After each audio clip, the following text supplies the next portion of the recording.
ये कहानी एक रियल स्टोरी पर बेस्ड है। इसमें दिखाया गया है कि एक इंसान जो गलती से समुद्र के किनारे फंस गया है और अब वो यहाँ से निकलने के लिए कितना संघर्ष करता है, ये हम इस मूवी में देखेंगे। तो मूवी की स्टार्टिंग में हमें एल्वेरो नाम का एक आदमी दिखाया जाता है जो अपनी एक्स गर्लफ्रेंड के साथ में बैठा हुआ है। एल्वेरो उससे बहुत प्यार करता है, लेकिन किसी वजह से दोनों अलग हो गए हैं। इस जगह पर एल्वेरो ओना को अपने उसी हादसे के बारे में बता रहा होता है जो कुछ साल पहले उसे इसी जगह पर हुआ था। इसके बाद अब हमें स्टोरी फ्लैशबैक में दिखाई जाती है, जहाँ पर एल्वेरो अपने कुछ साथियों के साथ में इस जगह पर सर्फिंग करने के लिए आया है। एल्वेरो जो कि एक सर्फर है और उसे सर्फिंग करना बहुत ही ज्यादा पसंद है। उसका सपना है कि वो एक दिन पूरे दुनिया में सर्फिंग करेगा। अब सर्फिंग कर लेने के बाद में एल्वेरो और नेलो अपने दोस्तों को इस जगह पर रात में पार्टी करने लगते हैं, जहाँ अब बातों ही बातों में नेलो सभी को बताता है कि वो जल्दी कनाडा पर शिफ्ट होने वाला है, क्योंकि उसकी गर्लफ्रेंड प्रेग्नेंट है और वो वहीं पर साथ ही में रहना चाहते हैं। नेलो की ये बात सुनकर एल्वेरो को बहुत ही बुरा लगता है, क्योंकि नेलो ने उससे वादा किया था कि वो उसके साथ पूरी दुनिया घूमेगा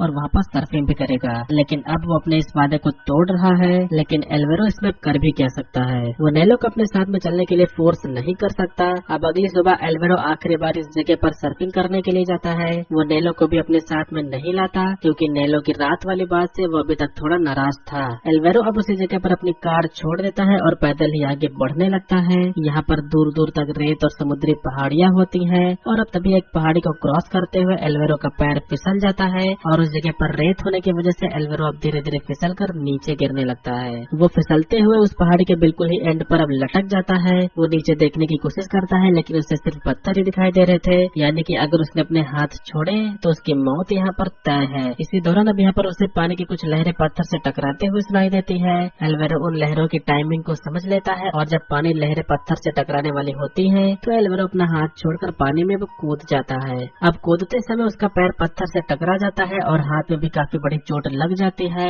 लेकिन इन चीजों के बावजूद भी एल्वेरो काफी खुश था, क्योंकि आखिरकार उसकी जान तो बच गई। अब पानी से बाहर निकलने के बाद में एल्वेरो जैसे ही चलने की कोशिश करता है, तभी वो अपने मुंह के बल नीचे गिर जाता है, क्योंकि पत्थर पर पैर लगने की वजह से उसके पैर की जो हड्डी थी वो टूट गई थी और मुंह के बल गिरने की वजह से वो थोड़ी देर के लिए बेहोश भी हो जाता है। अब जब उसको होश आता है तो अपनी चोट को चेक करता है, जहाँ वो देखता है कि उसे चोट कहाँ लगी है। वो देखता है कि उसकी कमर में और उसके पैर में बहुत ही ज्यादा चोट लगी है। वो अपने पैर की उंगलियों को चलाकर देखने की कोशिश करता है। उसकी उंगलियां तो सही काम कर रही थी, पर कमर और पैर पर जो चोट लगी थी उससे वो चल नहीं सकता। इसके बाद में वो जल्दी से अपने फोन को निकालता है ताकि वो किसी को कॉल करके यहाँ पर बुला सके, लेकिन पानी में गिरने की वजह से उसका जो फोन था वो खराब हो चुका था। इस वजह से उसका फोन काम नहीं कर रहा था। ये सब देखकर एल्वेरो बहुत जोर से चिल्लाने लगता है कि शायद उसकी आवाज को सुनकर यहाँ पर उसे बचाने के लिए आ जाएगा, लेकिन उसके चिल्लाने का कोई भी फायदा नहीं होता, क्योंकि इस जगह पर एल्वेरो के अलावा कोई भी नहीं था। इसके बाद में एल्वेरो अब इस उम्मीद में बैठा रहता है कि शायद उसे कोई ढूंढता हुआ यहाँ तक आ ही जाएगा। इंतजार करते हुए वो सो जाता है और नींद में उसके हाथ से उसका फोन भी छूट जाता है, जो समुद्र की लहरों के साथ में बहता हुआ चला जाता है। कुछ देर बाद जब उसकी आँख खुलती है तो वो देखता है कि अभी तक कोई भी यहाँ पर उसे बचाने के लिए नहीं आया। इसके बाद वो खुद ही यहाँ से निकलने के बारे में सोचता है। अब जैसा कि उसके सामने हर जगह पर सिर्फ पहाड़ ही पहाड़ थे, तो अपने इस हालत में पहाड़ पर तो चढ़ नहीं सकता था, इसलिए वो अपने एक हाथ और एक पैर से समुद्र को पार करने के बारे में सोचता है। अब जैसा कि उसके एक हाथ और एक पैर में काफी चोट लगी है, लेकिन वो फिर भी पानी में तैरने के लिए उतर जाता है। वो पूरी कोशिश करता है, लेकिन अब तभी उसके मुंह से अचानक से खून निकलने लगता है और उसके पेट में बहुत ही तेज दर्द हो रहा था, क्योंकि पत्थर पर गिरने की वजह से उसके बॉडी में इंटरनल ब्लीडिंग हो रही थी। एल्वेरो बिना हाथ पैर चलाए अंदर रुकने की कोशिश करता है, क्योंकि उसके जरा सा भी हिलने से उसकी बॉडी बहुत ही ज्यादा पेन कर रही थी। इस दर्द को वो ज्यादा झेल नहीं पाता, जिससे कि वो हार मानकर अपनी बॉडी को पानी के हवाले कर देता है। अब इसकी वजह से एल्वेरो धीरे धीरे समुद्र में पानी की गहराइयों में खोने लगता है और जैसे वो पानी की सतह पर पहुंचता है तभी उसे अपनी एक्स गर्लफ्रेंड ओना की कुछ यादें आने लगती हैं और अब वो ओना के बारे में सोचते हुए एक बार फिर से अपनी पूरी ताकत लगा देता है और पानी से किसी तरह से बाहर आ जाता है। अब तभी हम फिर से वही सीन देखते हैं जिसमें एल्वेरो अपने हादसे के बारे में बता रहा था। एल्वेरो उससे माफी मांगता है और बोलता है कि मैंने जो भी कुछ किया उसके लिए मुझे माफ कर दो, तुम मेरी जिंदगी में फिर से आ जाओ, क्योंकि तुम मेरा पहला और आखिरी प्यार हो। ओना उसकी जिंदगी में दोबारा आने के लिए उसे मना कर देती है और उससे कहती है कि मुझे भूल जाओ और अपनी लाइफ एक बार फिर से दोबारा शुरू करो। असल में एल्वेरो अपनी जिंदगी को लेकर कभी भी सीरियस नहीं रहा और यही कारण था कि ओना ने उसे छोड़ दिया। लेकिन अब हमें यहाँ पर पता चलता है कि एल्वेरो शुरुआत से ही यहाँ पर फंसा हुआ है। वो ओना को कोई कहानी नहीं बता रहा है, असल में वो यहाँ से निकल नहीं पा रहा है और अभी भी यहीं पर फंसा हुआ है। वो निकलने के लिए स्ट्रगल कर रहा है और वो इमेजिन करते हुए अब किसी तरह से किनारे पर आ जाता है। भले ही वो किनारे आ गया था, लेकिन अभी भी वो फंसा हुआ था और यहाँ से भी वो निकलकर वापस नहीं जा सकता क्योंकि उसका शरीर इसके काबिल नहीं है। एल्वेरो को यहाँ पर फंसे हुए पूरे 24 घंटे बीत चुके हैं। उसने अभी तक पानी की एक बूंद भी नहीं पी है। अब जैसा कि एल्वेरो यहाँ पर सर्फिंग करने के लिए आया था, तो इसी दौरान उसे पानी की लहरों से आता हुआ एक सर्फिंग बोर्ड दिखाई देता है। उसके दिमाग में एक आइडिया आता है कि क्यों ना वो इसकी मदद से समुद्र को पार करे, और अब वो रेंगते हुए सर्फिंग बोर्ड को लेने के लिए जाता है, लेकिन पानी की लहरें इतनी तेज थी कि वो सर्फिंग बोर्ड को एल्वेरो के हाथ में नहीं आने देना चाहती। अब तभी पानी की एक बड़ी सी लहर आती है, जिसकी वजह से एल्वेरो एक बड़े और पत्थर से टकराकर बेहोश हो जाता है, और जब उसकी आंख खुलती है तब वो अपने आप को पानी के अंदर डूबता हुआ पाता है। जिससे बचने के लिए वो जल्दी से अपने बैग को एक पत्थर में फंसाने की कोशिश करता है, और बहुत ही कोशिश करने के बाद आखिरकार उसका बैग पत्थर में फंस जाता है। इसी दौरान अब आसमान से यहाँ पर एक हेलीकॉप्टर भी जा रहा था, जिसे देखकर एल्वेरो जोर से चिल्लाने लगता है, लेकिन एल्वेरो की आवाज उस तक नहीं जाती।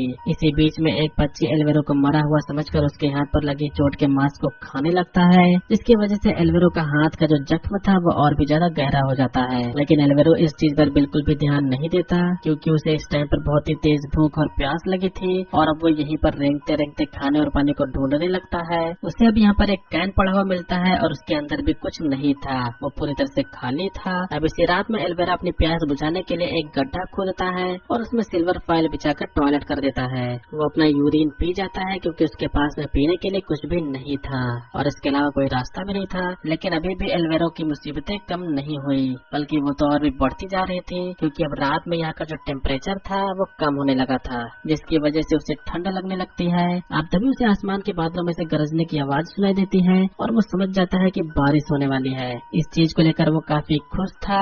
वो सोचता है कि उसे पानी पीने के लिए मिलेगा, लेकिन यहाँ पर बारिश की सिर्फ 2-4 बूंदे ही पड़ती हैं, और बादल वहाँ से अब चले जाते हैं, जिसकी वजह से एल्वेरो बहुत ही ज्यादा निराश हो जाता है, और वो सोचता है कि शायद लक भी उसका साथ नहीं दे रहा। अब थोड़ी देर बाद में एल्वेरो वहीं पर सो जाता है, और अगली सुबह जैसे ही एल्वेरो की आंखें खुलती हैं, उसे अपने फोन की रिंगटोन सुनाई देती है, जिसकी वजह से वो अपने फोन को हर तरफ ढूंढने लगता है, लेकिन उसका फोन कहीं भी नहीं मिलता। अब तभी उसे मिट्टी के नीचे वाइब्रेट होने का एहसास होता है, और उसका फोन वहीं पर था। एल्वेरो को उसके फोन में उसके मॉम और डैड दिखाई देते हैं, जो उसे वीडियो कॉल कर रहे थे। एल्वेरो अपने रोते हुए अपने साथ हुए इस हादसे के बारे में बताता है, लेकिन ये सब जो है वो एल्वेरो का एक इल्यूजन होता है। उसके हाथों में कोई भी फोन नहीं है, और न ही उसके मॉम डैड उसे कॉल कर रहे हैं। एल्वेरो भी इस चीज को समझ जाता है, लेकिन वो फिर भी इस इल्यूजन से बाहर नहीं निकलना चाहता, क्योंकि ये इल्यूजन उसे नर्क से तो कई गुना बेहतर लग रहा था। एल्वेरो के अंदर से सारा पानी खत्म हो चुका है, जिसकी वजह से वो अपना यूरिन भी पी नहीं सकता था। एल्वेरो पानी की अब एक एक बूंद के लिए तरस रहा था।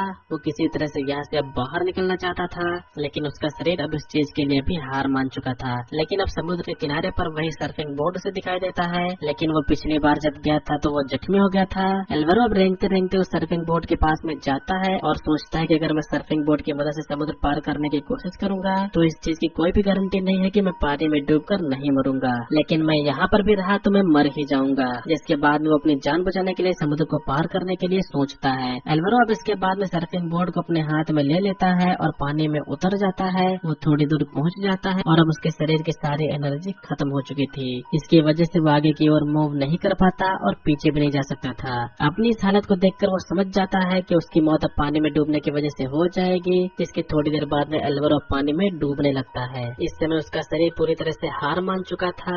एल्वेरो को अब जीने के कोई भी आसार नजर नहीं आ रहे थे, इसलिए वो अपने आप को बचाने की कोशिश नहीं करता और समुद्र की गहराइयों में वो डूबने लगता है। लेकिन उसका सर्फिंग बोर्ड अभी भी पानी के ऊपर ही तैर रहा था, जिसको देखते हुए वहाँ पर अब रेस्क्यू टीम आ जाती है, और फाइनली एल्वेरो को पानी में डूबकर मरने से वो उसे बचा लेती है। इसके बाद में एल्वेरो को सीधा पास के हॉस्पिटल में एडमिट किया जाता है, और अभी यहाँ पर उसका बेस्ट फ्रेंड नेलो और उसकी एक्स गर्लफ्रेंड ओना भी यहाँ पर आई होती है। रेस्क्यू टीम वाले बताते हैं कि एल्वेरो उनको शहर के पूरे 1 किलोमीटर की दूरी पर मिला था। उनके हिसाब से एल्वेरो उस जगह पर 48 घंटे से फंसा हुआ था।